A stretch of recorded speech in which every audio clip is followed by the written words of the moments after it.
Well, hello, and welcome to the WBAP 820 570 KLIF Weather Podcast for Thursday, November 10th, 2022. I'm Chief Meteorologist Brad Barton from the Cumulus Media Center in Dallas-Fort Worth. We've had relatively mild temperatures so far in November. Severe weather, but we've had mild temperatures. But those mild temperatures are coming to an end about midnight tonight in Dallas-Fort Worth, and the weather's going to be a lot more, I guess you could say, November-y.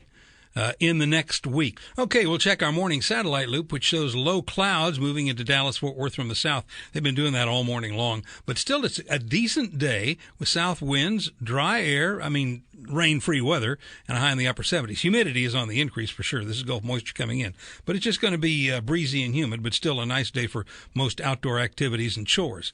Now, let's move to our national radar map. I want to see what's going on.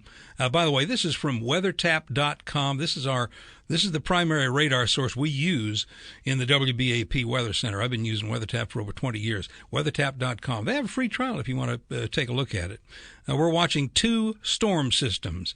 One storm system up north is producing near blizzard conditions in Montana, the Dakotas, and northern Minnesota. This is a major pre-winter storm, and even though it's well north of Texas, it is launching a strong cold front southward through the Great Plains today. You can see some of those little rain bands, and that's kind of out in front of the cold front as it moves on down through Nebraska into Kansas, and it's going to be in Texas tonight, probably a little either side of midnight. Now, the other storm system we're watching is over Florida, and that is Tropical Storm Nicole, which slammed into the east coast of Florida last night with 70-mile-per-hour winds, big storm surge, inland flooding as well today. As of Thursday morning, more than 250,000 people were without power due to the storm, and at last check, radars around Orlando, near the center of the storm, a couple hours ago, were reporting sustained winds of 56 to 58 miles an hour. So huge power outages across much of Florida, lots of wind and rain, not only in Florida, but in Georgia and in South Carolina. And those storm surges along the east coast of Florida last night undermined a lot of homes and business structures right on the east coast. So